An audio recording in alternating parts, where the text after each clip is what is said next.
कुछ शास्त्री अभ्यर्थी ऐसे हैं जिनका ये मानना है कि बीएड को इसमें स्थान नहीं दिया जाना चाहिए। अगर बीएड को पात्र माना जाता है तो ऐसे में शास्त्री अभ्यर्थियों के साथ वो बड़ा अन्याय होगा। ये 2 से 3 बड़े मसले हैं जो कि अभी तक इनके सुलझ नहीं पाए हैं और जिसके बाद बड़ा विरोध प्रदर्शन आज शास्त्री अभ्यर्थियों की ओर से किया जा रहा है।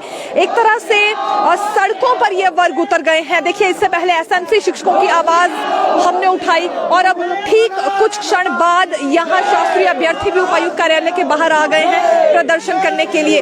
अभी बजट सेशन शुरू होना है सरकार का 14 फरवरी से, ठीक उससे पहले विभिन्न वर्ग उग्र रूप में नजर आ रहे हैं क्योंकि इनका ये मानना है कि अगर राहत दी जानी है सरकार की ओर से तो वो बजट सेशन में ही अब दी जा सकती है। उम्मीदें लगाकर भी बैठे हैं सरकार से और साथ ही साथ अपनी नाराजगी भी सरकार से व्यक्त करते हुए ये नजर आ रहे हैं।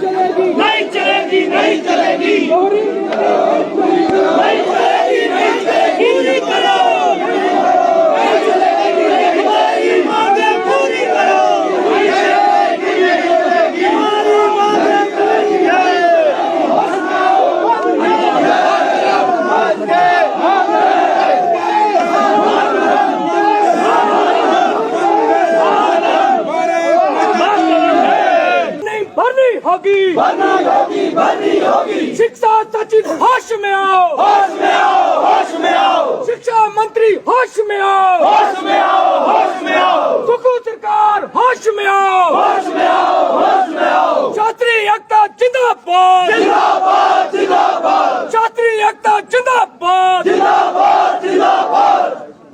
भारत माता की जय। वंदे मातरम, वंदे मातरम। जय तु भारतम, जय तु संस्कृतम। जय तु भारतम, जय तु संस्कृतम। जय तु भारतम, जय तु संस्कृतम। जय तु भारतम, जय तु संस्कृतम। हमारी डिग्रियां ना होएगा,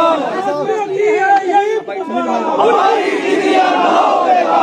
जय तु संस्कृतम, जय तु भारतम, जय तु संस्कृतम। जय तु भारतम, जो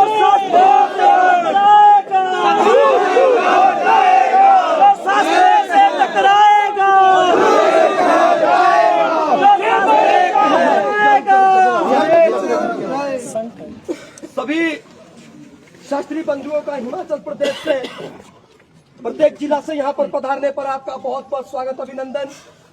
बहुत बहुत स्वागत यहाँ पर हमारे मीडिया के बंधुओं का, जिन्होंने यहाँ आकर अपना कीमती समय निकालकर हमारी इस करुणामयी पुकार को सरकार तक पहुँचाने में हमारा सहयोग दे रहे हैं। और बहुत बहुत धन्यवाद यहाँ पर पुलिस प्रशासन का और हमारी आवाज के दायरे में आने वाली यहाँ की जनता का। आज संस्कृत रास्ता पढ़ने वाले शास्त्रियों के साथ जो अपमान हो रहा है, उनकी डिग्रियों के साथ जो अपमान हो रहा है, उस विषय में आज हमें सड़कों पर उतरना पड़ रहा है। अभी थोड़ा सा ये है कि अभी समय हम अपनी बात को जारी रखेंगे, लेकिन हमने जो बाइट के लिए चयनित किए लोग हैं, मैं उनके नाम ले रहा हूँ। हमारे जितने भी यहाँ पर मीडिया के बंधु हैं, जैसे जैसे ये बाइट आपसे लेते हैं, आप कृपया करके बाइट लें। मैं आपको नाम बताता हूँ, आप लोग कृपया ध्यान दें। हमारे संस्कृत एवं संस्कृति संरक्षण संघ के प्रदेश अध्यक्ष आदरणीय मदन शांडिल्य जी, कृपया आप बाइट देंगे। संस्कृत एवं संस्कृति संरक्षण संघ के प्रदेश महामंत्री हेमंत शर्मा जी, जिला कांगड़ा के अध्यक्ष आदरणीय बड़े भाई संजीव जी। सर, क्या वजह रही है जो आज शास्त्री अभ्यर्थी सड़कों पर उतरे हैं? किन डिमांड के साथ आप आए हैं? मैम, हम पहले तो आप लोगों का धन्यवाद। हम आज इतने आहत हैं क्योंकि हमारे साथ 3-4 महीनों से लगातार हमारी अनदेखी हो रही है। हम ज्ञापन लेकर के अपनी दर्द लेकर के, अपनी पुकार लेकर के सरकार के पास जाते हैं, लेकिन सरकार हमारा ज्ञापन पकड़ के हमारे से बात तक नहीं करती है। जहां भी जाते हैं हम घेरते हैं क्योंकि इन्होंने हमारा मजाक बना दिया है।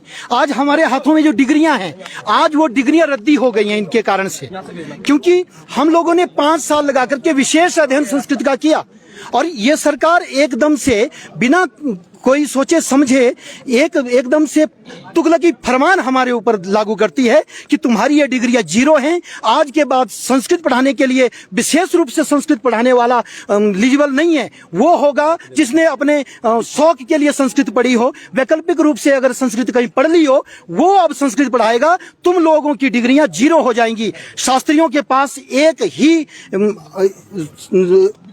ही विकल्प था कि वो लोग शास्त्रीय डिग्री के आधार पर, जो शास्त्री की डिग्री है 5 सालों में उनको स्नातक की डिग्री मिलती है, उसके आधार पर उनको मात्र संस्कृत की नौकरी मिलती थी। संस्कृत अध्यापक वो लोग लगते थे। लेकिन इन लोगों ने, हमने अपनी बात कही, इन लोगों ने हमारी बात सुनी नहीं। और आज जब हम न्यायालय में खड़े हैं तो वहां पर इन्होंने अपने मनमाने तरीके से अपनी राजनीति लड़ा करके ये बीच में काउंसलिंग रोकते हैं, कभी अपनी मर्जी से चलाते हैं। कभी हमें लगता है कि ये हमारे साथ हैं, कभी लगता है कि ये कर क्या रहे हैं, ये चाहते क्या हैं। आज इनकी मंशा सामने आती है। इन्होंने काउंसलिंग रोकी, हमने सोचा इन्होंने अब हमारी बात समझ ली, अब हमसे ये बात करना चाहते हैं। मैम, हमने बार बार इनसे निवेदन किया कि हमसे बात करो, बात करो। इन्होंने बात नहीं की, एक बार भी बात नहीं की, हमारी बात सुनी ही नहीं, हमें दरकिनार करते रहे। और आज हमारे एक बार जब काउंसलिंग को रोका, 17 को काउंसलिंग हो गई, 18 को रोका, हमने सोचा अब ये हमारे बारे में सोच रहे हैं। हमने फिर इनके पास जाने की कोशिश की, इन्होंने हमें देखा तक नहीं।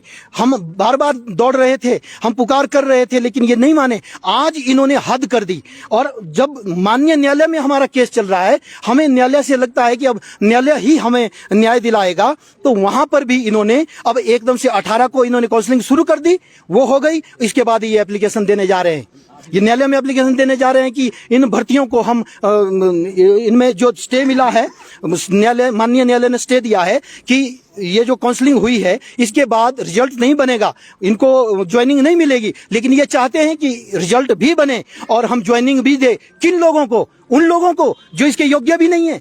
संस्कृत पढ़ाने के लिए संस्कृत को सही से पढ़ना पड़ता है। ये दुर्भाग्य है हमारे देश का कि हमारे देश में आज जिन गुरुकुलों में सही से संस्कृत पढ़ाई जाती थी, विधिवत तरीके से संस्कृत पढ़ाई जाती थी, आज वहां पर वो गुरुकुल ही समाप्त हो गए हैं।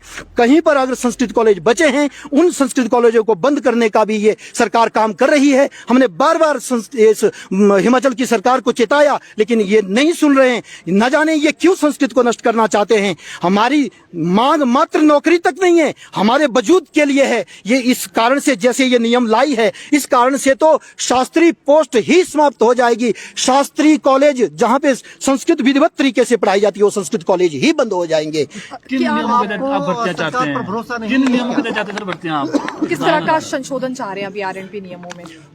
देखिए मैम, आरएनपी नियमों में जो संशोधन इन्होंने किया है, 2012 के जो आरएनपी रूल चल रहे हैं, एनसीटीई के ही तहत चल रहे हैं, उसी की गाइडलाइन से चल रहे हैं। हम चाहते हैं कि उन्हीं से भर्ती हो, जैसे चल रही थी, अभी भी चल रही है। वर्तमान में बैकलॉग की भर्तियां उसी नियम से चल रही हैं। इन्होंने 26 सितंबर को ये विज्ञापित की है, एडवर्टाइजमेंट की है इन पोस्टों की। लेकिन ये 15 दिन बाद ही एक बिना आरएनपी रूल चेंज किए एक अधिसूचना निकालते हैं, कॉपी पेस्ट करते हैं कहीं से, और भर्ती चल रही है शास्त्री सीएंडबी की पोस्ट है, और टीजीटी के उसके ऊपर नियम थोप दिए जाते हैं, एकदम से थोप दिए जाते हैं। हम भी चाहते हैं कि शिक्षा में गुणवत्ता होनी चाहिए। क्या इस तरह शिक्षा में गुणवत्ता आएगी कि बीए एमए जिन्होंने वैकल्पिक रूप से पढ़ा है, अच्छी रूप से पढ़ा है, शौक के लिए संस्कृत को पढ़ा है, वो लोग संस्कृत पढ़ाएंगे तब गुणवत्ता आएगी? जो लोग परंपरागत तरीके से 5 वर्ष की आयु में घर छोड़ते हैं, गुरुकुलों की तरफ रुख करते हैं और संस्कृत कॉलेजों में जाकर के संस्कारों के साथ इस संस्कृत को पढ़ते हैं, वेदों को पढ़ते हैं, व्याकरण को पढ़ते हैं, तब जाकर के जो संस्कृत पढ़ाने के लिए योग्य माने जाते थे, आज उनको बाहर का रास्ता दिखा दिया गया। एनसीटीई कहती क्या है? क्या एनसीटीई जब आई थी तो सारे नॉर्म्स आप फॉलो कर लेते? नहीं किए, क्योंकि इनके पास इंफ्रास्ट्रक्चर ही नहीं था।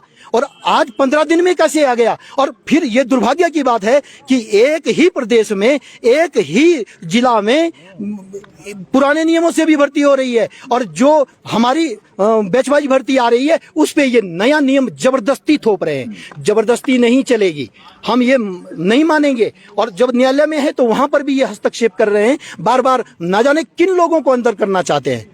हमारी समझ से बाहर है। हम सरकार को ये चेताने आए हैं, समझ जाओ। हम अभी तक प्रार्थना कर रहे हैं, याचना कर रहे हैं, लेकिन इसके बाद याचना नहीं, रण होगा। क्योंकि ये सनातन संस्कृति की बात है, संस्कृत की बात है, शास्त्री पोस्ट की बात है।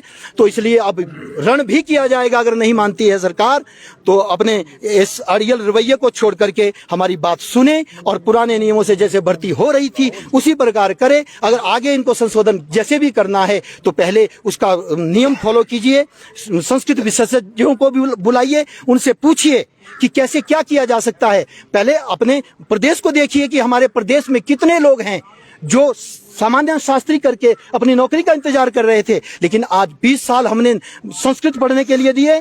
अब 20 साल हो गए हमें जब हम नौकरी का इंतजार कर रहे हैं। आज 20-25 सालों के बाद हमें बोल दिया जाता है कि अब आपकी ये डिग्री रद्दी हो गई है, आप इसके आधार पर नौकरी नहीं कर सकते हैं।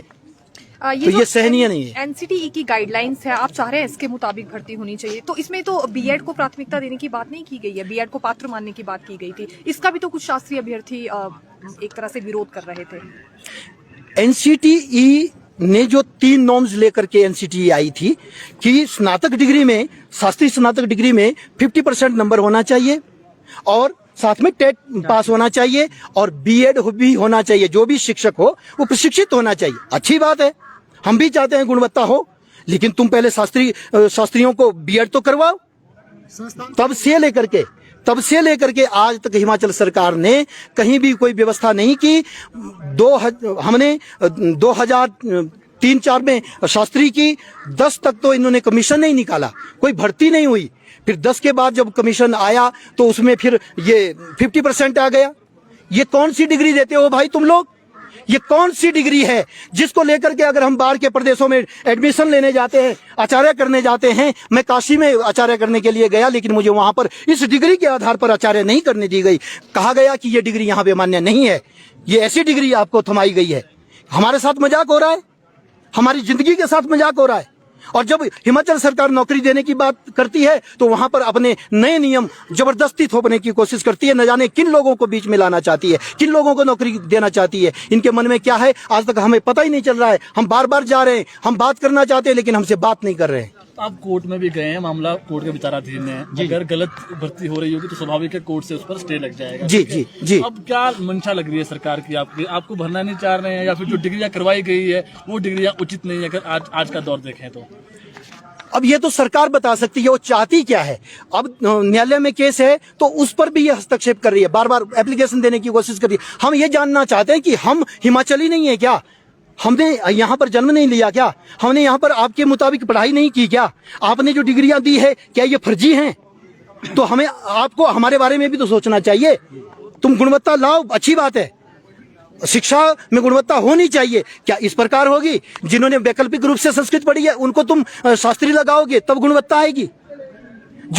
जिन लोगों ने संस्कृत को विधिवत तरीके से, परंपरागत तरीके से पढ़ा है, क्या वो लोग संस्कृत नहीं पढ़ा सकते? आज तक जिन्होंने पढ़ाई, अब सरकार ये बताए जो इनके पास अभी जितने भी शास्त्री नौकरी कर रहे हैं क्या वो सब बीएड हैं? अभी भी भर्तियां हो रही है, बिना बीएड हो रही हैं।